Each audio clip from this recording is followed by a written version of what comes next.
안녕하세요 여러분, 카올리 김학수입니다. 오늘 제네시스 GV80가 런칭이 됐고요. 그리고 기자들이 곧바로 시승을 할 수 있는 그런 미디어 시승 행사가 바로 준비가 되었습니다. 자, 그럼 지금부터 제네시스 GV80가 어떤 차량이고 또 어떤 매력이 있는지 한번 주행을 하면서 살펴보도록 하겠습니다. 자, 먼저 파워트레인을 먼저 좀 살펴보고 그리고 이야기를 계속하도록 하겠습니다. 자, 제네시스 GV80에는요 최고 출력 278마력과 60km의 토크를 발휘하는 직렬 6기통 3.0L 디젤 터보 엔진이 장착되어 있습니다. 여기에 8단 자동 변속기 그리고 후륜구동 혹은 AWD가 탑재되어 있는데, 현재 이 차량은 8단 변속기와 AWD가 적용이 되어서 복합 연비가 약 10.6km/L로 되어 있습니다.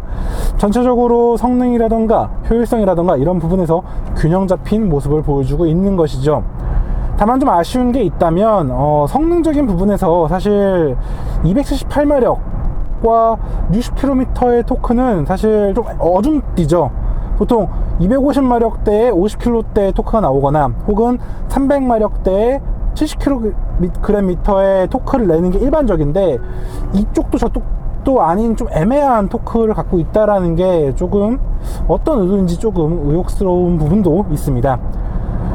제가 가장 중요시하는 것 중 하나가 드라이빙 포지션인데, 사실 드라이빙 포지션 자체는 GV80는 상당히 우수한 편입니다. 그런데 문제가 플로어가 굉장히 높아요.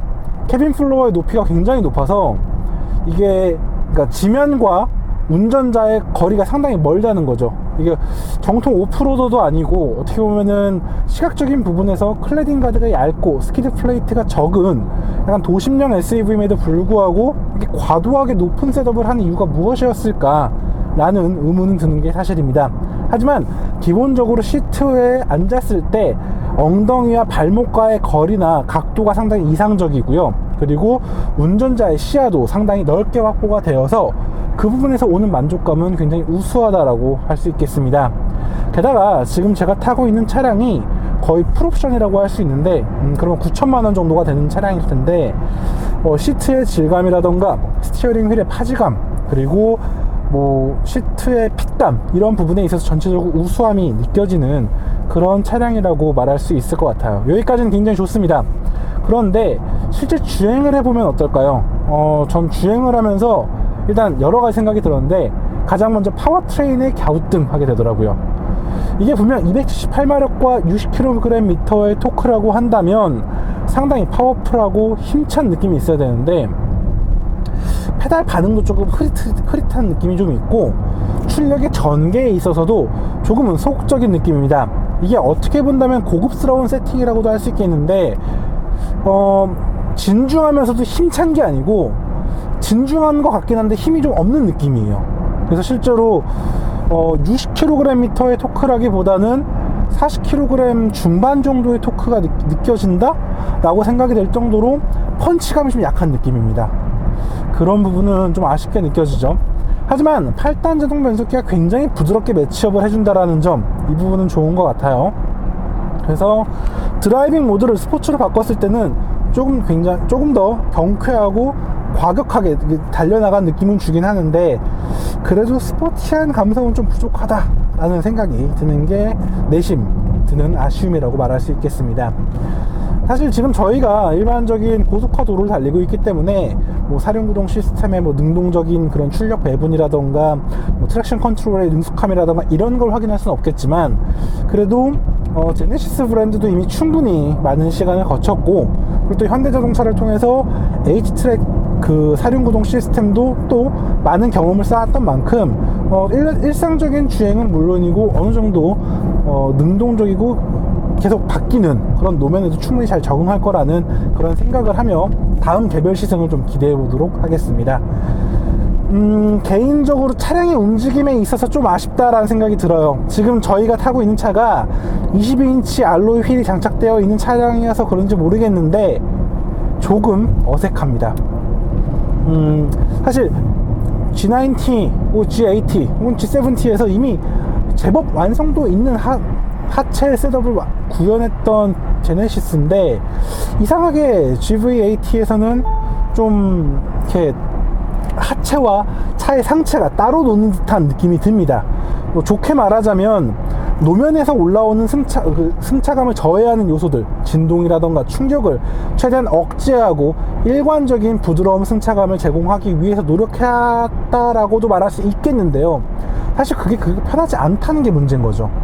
실제로 속도가 낮은 속도, 그러니까 60km나 70km 이하에서 생기는 대다수의 진동은 정말 능숙하게 잘 걸러주는 모습을 보여주는데, 막상 속도를 높이거나 아니면 자잘한 진동이 연속적으로 도도도도 하고 들어올 때는 그 충격을 제대로 거스르지 못하고 다 운전자의 허리나 엉덩이 쪽으로 충격을 전달을 하기 때문에 이게 꽤나 장거리 주행을 했을 때는 좀 불편하겠다라는 생각이 들 만큼 좀 우려가 되더라고요. 근데 제가 아까 20인치 휠을 장착한 다른 GV80를 탄 기자들에게 물어봤더니까 그쪽은 또 승차감이 좋다고 하더라고요. 그래서 아마도 22인치 휠이 장착된 영향일 수도 있을 것 같긴 한데, 어쨌든 22인치 휠이 준비되어 있는데도 불구하고 22인치 휠 사이즈를 위해서 셋업이 제대로 안 돼 있는 거라면 그 부분도 제네시스가 한 번 더 고민해보고 다시 숙제 같은 거를 받아가야 되지 않나 라고 생각을 해보게 됩니다. 그리고 이 큰 충격을 받아낼 때도 좀 건조한 느낌이 있어요. 이게 저속에서는 크게 두드러지가 않는데, 고속에서 특히 도로의 단차라든가 포톨 같은 부분을 지날 때에는 꽤나 진솔하고 직설적으로 충격을 전달을 합니다.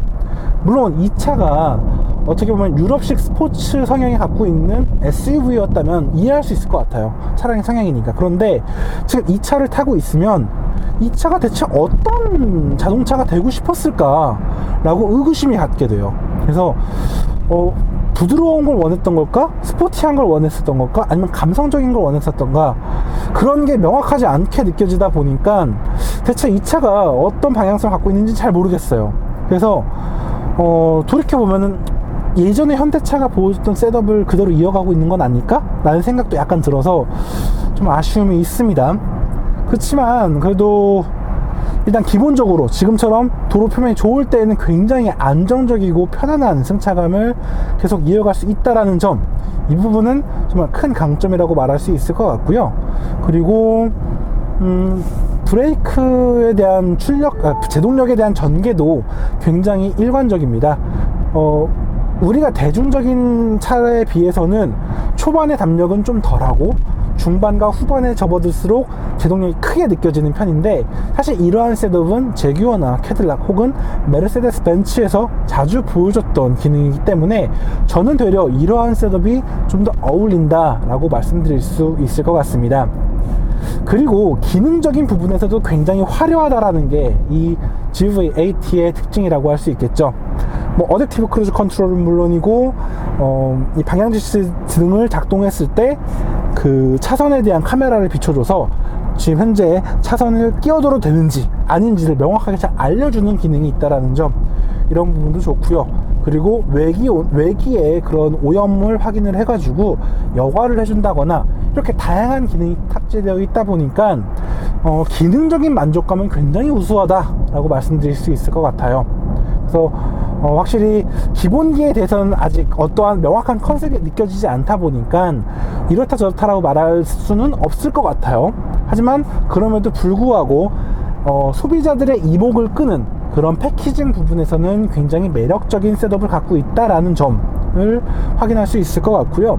그리고 이건 좀 아직은 애매한 부분인 것 같긴 한데, 차의 하체 셋업이 명확하지 않다 보니까 그러니까 저속에서 코너를 돌 때의 질감과 고속에서 코너를 돌 때의 질감이 좀 달라요. 네. 이 부분은 어떻게 보면 좋은 걸 수도 있겠는데, 어떻게 보면 또 운전자에 따라서 좀 취향이 안 맞을 수도 있거든요. 그래서 이러한 부분이 좀 빨리 정립되면은 좀 더 매력적인 제네시스를 만날 수 있을 것 같다라는 그런 기대감을 키워주는 존재인 것 같습니다. 그리고 이 차에는 이제 전방 카메라와 내비게이션 정보를 기반으로 해서 ESC하고 서스펜션의 셋업을 좀 달리 가져가는 일종의 메르세데스 벤츠의 매직 바디 컨트롤과 유사한 기능이 탑재되어 있는데, 사실 잘 모르겠어요. 네, 지금 제가 오늘 다양한 주행을 한 것도 아니고 다양한 주행 환경을 마주했던 것도 아닌데, 그럼에도 불구하고 조금은 애매모호한 느낌이 좀 있었고요. 그리고 지금처럼 전방 추돌 경고할 때도 굉장히 능동적으로 제동을 해주고, 또 감속도 굉장히 부드러운 편이에요. 그리고 마지막에는 순간적으로 제동을 강하게 줘가지고 그 순간적인 그 제동거리를 대거 단축시켜주는 부분도 있기 때문에 기능적인 부분에서도 확실히 매력이 있다라고 설명을 드릴 수 있을 것 같아요. 그러니까 결국 이 제네시스가 어떤 걸 추구하는지 아직은 잘 모르겠어요. 하지만 이전의 제네시스에 비한다면 정말 많은 부분에서 개선이 되었고, 또 많은 부분을 더하고 있다는 걸 확인할 수 있을 것 같아요. 근데 아직까지는 뭔가 소비자들에게 딱 명확하게 제네시스는 어떤 거야 라고 말하기에는 디자인이나 상품성 외에는 아직은 느껴지지 않는다는 게 좀 큰 아쉬움인 것 같습니다. 게다가 사실 시작 가격이 6,580만 원이죠. 그렇게 저렴한 것도 아니고, 또 그렇다고 아주 비싼 것도 아니에요, 시장에서의 경쟁자들과 생각하면. 하지만 이 차가 옵션을 더하기 시작하면, 그러니까 이런 요구사항을 넣기 시작하면 가격이 어마어마하게 올라가요. 실제 지금 제가 타고 있는 차량이 거의 9천만 원에 가까운, 그러니까 9천만 원이거나 혹은 그 이상의 가격에 범접하는 차량일지도 모르겠는데, 사실 그렇게 된다면 머릿속에 떠오르는 차들이 너무 많거든요. BMW X5도 있을 거고요, 뭐 메르세데스 벤츠 GLE도 있을 거고요. 이런 요소들이 너무 많다 보니까 운전자들, 소비자들이 구매를 확 당기기에는 막상 진입 가격은 나쁘지 않은데 결국 실제 구매 가격은 굉장히 높은 그런 차량이 되지 않았을까라는 생각이 좀 들어요. 그래서 제네시스가 어떠한 자신감을 갖고 어떠한 생각을 갖고 이런 제품 구성을 하는지 모르겠지만 나쁘진 않아요. 하지만 조금 더 고민을 해보고 조금 더 손질을 해야 되지 않을까라는 생각이 듭니다.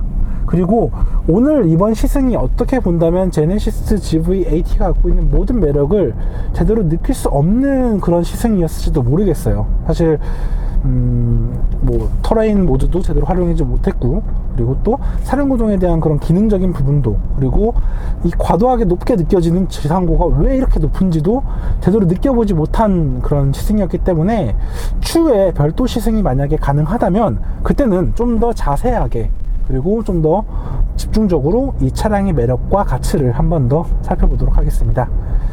자, 지금까지 카올리 김학수였고요. 전 다음에 또 다른 자동차와 또 다른 이야기로 다시 인사드리도록 하겠습니다. 감사합니다.